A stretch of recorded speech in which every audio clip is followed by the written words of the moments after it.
Learners कैसे हैं आप सब। तो डियर आज का जो टॉपिक है ये हम लोगों का बाल केंद्रित एवं प्रगतिशील शिक्षा की अवधारणा। तो इसका जो है हम लोग प्रीवियस ईयर क्वेश्चन डिस्कस करेंगे। तो इस पर जो है हम लोग एक दो क्लास किए हुए हैं, ठीक है ना।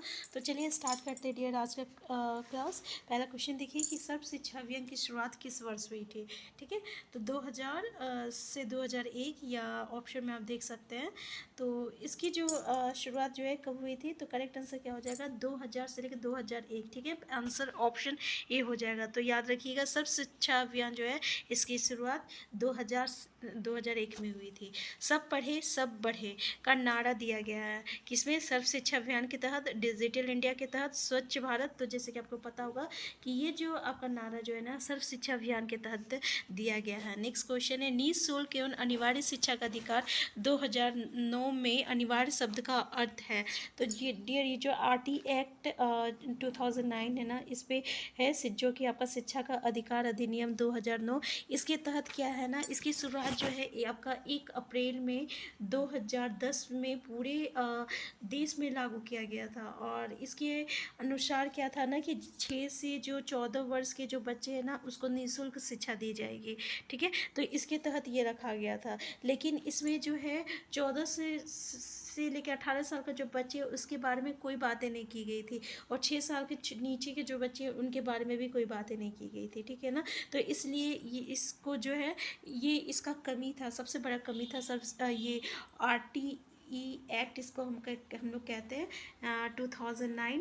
अगर हम लोग बोले तो शिक्षा का अधिकार अधिनियम 2009। तो ये इसकी सबसे बड़ी कमी थी। ठीक है, तो इसकी शुरुआत कब हुई थी पूरे देश में, तो 1 अप्रैल 2010 में हुई थी। 1 अप्रैल 2010 में पूरे देश में लागू किया गया था। ठीक है, अब इसके क्वेश्चन देखते हैं कि दंडनात्मक कार्य से बचने के लिए अपने बच्चों को विद्यालय भेजने के लिए अभिभावक पर अनिवार्य रूप से जोर डाला गया।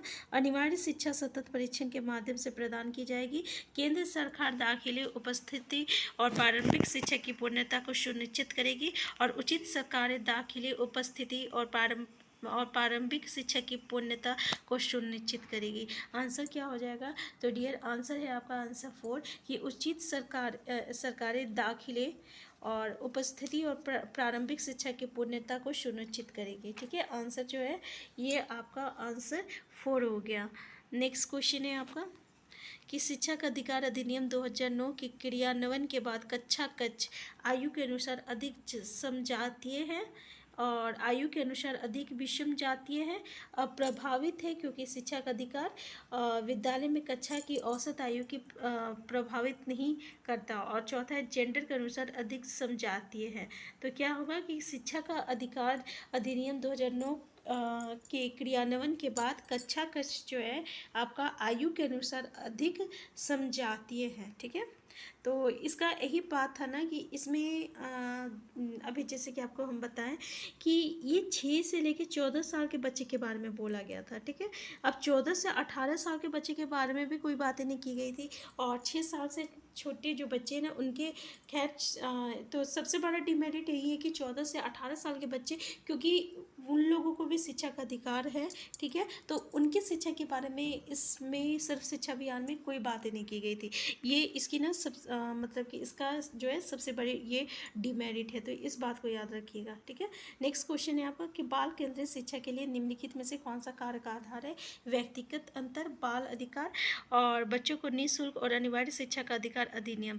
तो इसमें बोल रहा बाल केंद्रित शिक्षा में ना आपका ये जो है कि बाल केंद्रित शिक्षा, ठीक है ना, जिसमें सेंटर में आपका स्टूडेंट को रखा गया है। ठीक है, तो इसमें क्या बोला है कि बच्चों को जो है निःशुल्क और अनिवार्य शिक्षा देना चाहिए, जो कि आपका जो है शिक्षा का अधिकार अधिनियम 2009 के तहत दिया गया है। नेक्स्ट क्वेश्चन है शिक्षा का अधिकार अधिनियम 2009 के संदर्भ में निम्नलिखित में से कौन सा कथन सत्य है। पहला तो भारत की 6 से 14 वर्ष की आयु वाले सभी बच्चों को मुफ्त एवं आधारभूत शिक्षा उपलब्ध कराना अनिवार्य है। तो ये ऑप्शन बिल्कुल सही है, जैसे कि अभी अभी हम लोग जस्ट पढ़े हैं। नेक्स्ट है इस उद्देश्य की पूर्ति के लिए बच्चों से किसी प्रकार का कोई शुल्क नहीं लिया जाएगा और ना ही उन्हें शुल्क अथवा किसी किसी खर्च की वजह से आधारभूत शिक्षा लेने से वंचित किया जाएगा। तो जैसे कि पता है आपको, ये भी ऑप्शन जो है ये भी बिल्कुल सही है। नेक्स्ट बोल रहे हैं, यदि 6 से अधिक आयु का कोई भी बच्चा किन्हीं कारणों से विद्यालय नहीं जा पाता तो उससे शिक्षा के लिए उसकी आयु के अनुसार उचित कक्षा में प्रवेश दिलाया जाएगा। तो ये भी बिल्कुल आपका सही है, यानी आपका ऑप्शन जो है ऑप्शन 4 सही हो जाएगा। ठीक है, ये तीनों स्टेटमेंट जो है सही है। नेक्स्ट है आपका, प्राथमिक स्तर पर एक शिक्षक में निम्न में से किसी सबसे महत्वपूर्ण विशेषता मानना चाहिए? पढ़ाने की उत्सुकता, धैर्य, दृढ़ता।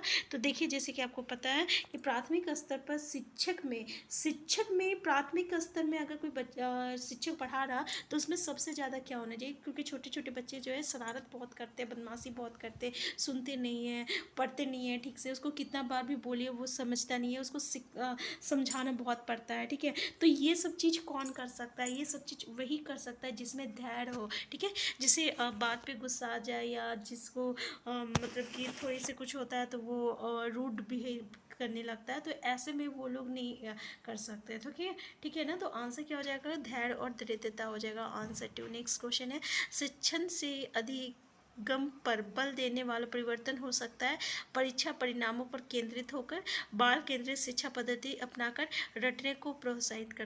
तो देखिए, एक बात तो आपको बता दे रहे हैं कि आपको रटना और कंठस्थ करना, याद करना, मेमोराइजिंग इंग्लिश में अगर ये सब देखने को मिल रहे तो पहले ही काट दीजिएगा। तो एक तो हम लोग काट दिए इसमें, क्योंकि ये जो है ये आपका नेगेटिव सेंटेंस है। अब बोल रहा है किस पे वाला परिवर्तन हो सकता है, क्या परिवर्तन हो सकता है? तो पहला जैसे आपका, तो अभी हम लोग जैसे देखें कि बाल केंद्रित शिक्षा पद्धति अपनाकर जो है हम लोग शिक्षण से अधिगम पर बल दे सकते हैं, है ना। तो आंसर 2 हो जाएगा। नेक्स्ट है, निम्नलिखित में से कौन सी प्रगतिशील शिक्षा की विशेषता है? तो देखिए, कौन सी प्रगतिशील शिक्षा की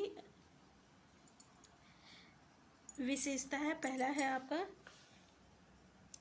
समय सारणी और बैठने की व्यवस्था में लचीलापन।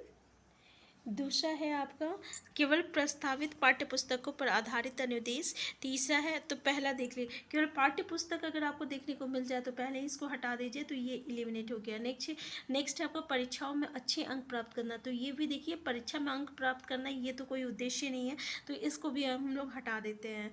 देखिए, प्रगतिशील शिक्षा की विशेषता बताया जा रहा है बार बार ली जाने वाली परीक्षा। तो बार बार ली जाने वाली तीनों जो है नेगेटिव सेंटेंस है। बच गया हम लोग का समय सारणी और बैठने की व्यवस्था में लचीलापन। आंसर जो हो जाएगा आंसर 1 हो जाएगा। नेक्स्ट क्वेश्चन है कि माँ शीबो सीबीएसई द्वारा अपनाए गए प्रगतिशील शिक्षा के प्रतिमान में बच्चों का समाजीकरण जिस प्रकार से किया जाता है उसे अपेक्षा की जा सकती है कि वह समय नष्ट करने वाली सामाजिक आदतों प्रवृत्ति का त्याग करे तथा सीखे कि किस प्रकार अच्छी श्रेणियाँ पाई जा सकती है। वे सामूहिक कार्य में सक्रिय भागीदारिता का निर्वाह कर तथा सामाजिक कौशल सीखे। ये दूसरा स्टेटमेंट है कि वह सामूहिक कार्य में सक्रिय भागीदारिता का निर्वाह करे तथा सामाजिक कौशल सीखे। तीसरा है आपका, वो बिना प्रश्न उठाए समाज के नियमों और विनियमों का अनुपालन करने के लिए तैयार हो सके। तो बिना प्रश्न उठाए, ये जो है नेगेटिव सेंटेंस है। ये नहीं कि कुछ भी हो रहा तो उसको हम लोग आंख बंद करके बिना कुछ सवाल उठाए उसको अपना लें, ये ऐसा गलत होता है। ठीक है, तो इसको तो हम लोग पहले ही हटा देते हैं। चौथा क्या बोला, किसी भी प्रकार की सामाजिक पृष्ठभूमि होते हुए भी वो सब स्वीकार करे जो उन्हें विद्यालय द्वारा तो देखिए, ये यही बोल रहा है जो आपका थर्ड में बोला है। ठीक है, तो इसको भी हम रिमूव कर देते हैं, हटा देते हैं। तो पहला दो देखिए कि वो समय नष्ट करने वाली सामाजिक आदतों प्रकृति का त्याग करे। तो देखिए, पहला और क्वेश्चन क्या बोल रहा है, बच्चों का समाजीकरण किस प्रकार से किया जाता है सीबीएसई के द्वारा। तो वो सामूहिक कार्य में सक्रिय भागीदारिता का निर्वाह करे तथा सामाजिक कौशल सीखे। ठीक है ना, तो ये भी आपका मतलब कि सीबीएसई भी यही कहना चाह रहा है कि बच्चे जो है वो समाज से ही सीखते हैं, इसलिए उसे सक्रिय भूमिका निभाना चाहिए समाज के प्रति। ठीक है, तो इनका भी और सामूहिक कार्य करना चाहिए, क्योंकि बच्चे जो है वो समाज से ज़्यादा सीखते हैं। नेक्स्ट है आपका, बच्चों में ज्ञान की रचना करने वाले अर्थ का निर्माण करने की क्षमता होना इस परिप्रेक्ष्य में एक शिक्षक की भूमिका है। पहला है संप्रेषक और व्याख्याता की सुगमकर्ता की, निर्देशक की और तालमेल बैठाने वालों की। तो जैसे कि देख सकते हैं ये सब जितने भी क्वेश्चन है सब आपका प्रीवियस ईयर क्वेश्चन है, ठीक है। तो बस एक बार देखने की ज़रूरत है। तो इसमें क्वेश्चन क्या बोल रहा है कि बच्चों में ज्ञान की रचना करने और अर्थ का निर्माण करने की क्षमता होना, इस परिप्रेक्ष्य में एक शिक्षक की भूमिका है। मतलब शिक्षक की क्या भूमिका होना चाहिए, तो संप्रेषक और व्याख्याता कहीं देखने को मिल जाए तो पहले उसको हटा दीजिएगा, ठीक है, क्योंकि व्याख्याता जो है लेक्चर होता है, इसका मतलब ये एक नेगेटिव सेंटेंस है और नेगेटिव सेंटेंस देख के ही हमको हटा देना है, क्योंकि क्वेश्चन जो है पॉजिटिव पूछा है। दूसरा है सुगमकर्ता की, तीसरा है निर्देशक की और चौथा है आपका तालमेल बैठाने वालों की। तो यहाँ पे क्वेश्चन क्या पूछा है फिर से देख लेते हैं कि बच्चों में ज्ञान की रचना करने वाले, अर्थ का निर्माण करने की क्षमता होना, इस परिप्रेक्ष्य में एक शिक्षक की भूमिका कैसी होनी चाहिए, तो एक निर्देशक की होनी चाहिए, ठीक है। तो आंसर क्या हो जाएगा डियर आपका, आंसर हो जाएगा आपका आंसर 3 निर्देशक की। नेक्स्ट क्वेश्चन है बाल केंद्रित शिक्षा में शामिल है बच्चों का एक कोने में बैठना, बच्चे का प्रतिबंधित परिवेश में अधिगम, वो गतिविधियाँ जिनमें खेल शामिल नहीं होते, बच्चों के लिए हस्तपरक गतिविधियाँ, ठीक है। हस्तपरक गतिविधियाँ मतलब बच्चे जो है करके जो सीखे, ऐसी एक्टिविटीज़ जो होती है जो अपने हाथों से करके सीखे, वो बाल केंद्रित शिक्षा में शामिल है। तो आंसर 4 हो जाएगा। नेक्स्ट है, तो आप देख सकते हैं जितने भी क्वेश्चन है सब प्रीवियस ईयर क्वेश्चन है बाल केंद्रित का। और ये जो बाल केंद्रित प्रगतिशील शिक्षा ये बहुत ही इंपॉर्टेंट है, ठीक है। तो इसको देख लीजिएगा, इसमें से एक क्वेश्चन आपको बार बार पूछा जाता है कि ये जो आपका प्रोजेक्ट विधि है, जिसको हम लोग क्या कहते हैं, प्रोजेक्ट विधि, किसको, परियोजना विधि, ये किसके अंतर्गत आता है, तो ये आपका प्रगतिशील शिक्षा के अंतर्गत आता है, ठीक है। तो ये क्वेश्चन आपको पूछा जाता है बार बार, तो इस पे ये इसको देख लीजिएगा। नेक्स्ट है आपका कि कौन सी स्थिति बाल केंद्रित कक्षा कक्ष को प्रदर्शित कर रही है। पहला है एक कक्षा जिसमें शिक्षिका नोट लिखा देती है और शिक्षार्थी सुने। तो जहाँ भी आपको याद करने को देखने को मिल जाए, ये एक तरह का नेगेटिव सेंटेंस है, इसको देख के एलिमिनेट कर देना है, तो हम इसको एलिमिनेट कर देते हैं। नेक्स्ट है आपका, तो पहला एलिमिनेट कर दिए, अब हमें 3 गो में से निकालना है। तो दूसरा है आपका एक कक्षा जिसमें पाठ्य पुस्तक एकमात्र संसाधन होता है, जिससे संदर्भ, तो जहाँ भी एकमात्र पाठ्य पुस्तक दिखने को मिल जाए तो उसको भी हटा दीजिएगा, ये नेगेटिव सेंटेंस है, क्योंकि हमें पता है कि हमें जो भी पढ़ना है वो अपने रियल लाइफ से जोड़ के पढ़ना है, ठीक है ना। तो इसलिए ये स्टेटमेंट को हटा देते हैं। तीसरा पूरा एक कक्षा जिसमें शिक्षार्थी समूह में बैठे और शिक्षिका बारी बारी से प्रत्येक समूह में जा रही है, तो ये बिल्कुल पॉजिटिव सेंटेंस है, क्योंकि अभी हम लोगों को पता पढ़े कि सीबीएसई बोर्ड के अनुसार भी ये कहते हैं कि बच्चे जो है सामूहिक तरीके से सीखते हैं और समाज और के प्रति जो है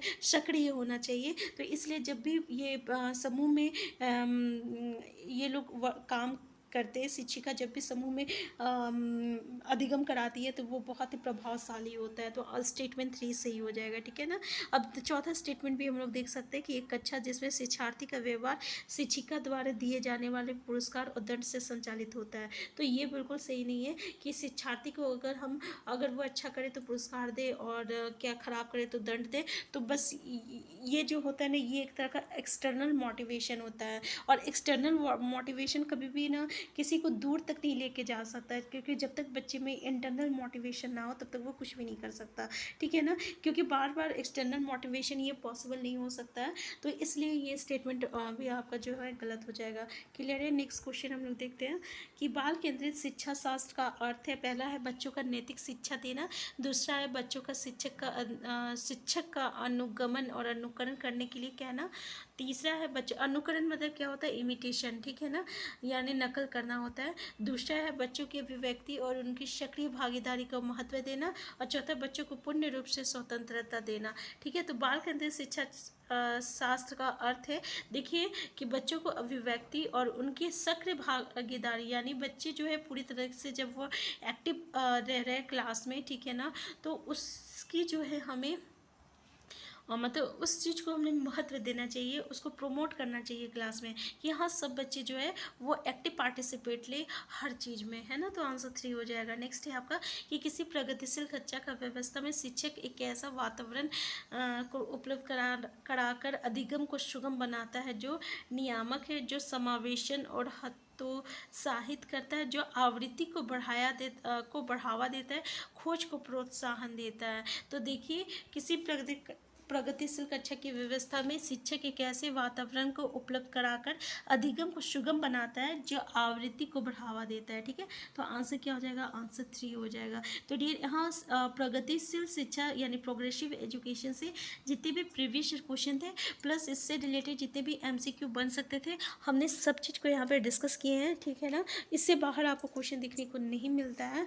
तो डियर ये आप अच्छे एक बार देख लीजिएगा। हम फिर मिलते हैं नेक्स्ट क्लास में नेक्स्ट टॉपिक को लेकर। चैनल में नए हैं तो चैनल को सब्सक्राइब कर लीजिएगा। वीडियो हेल्पफुल होगा तो प्लीज़ लाइक शेयर करना मत भूलिएगा। Thank you.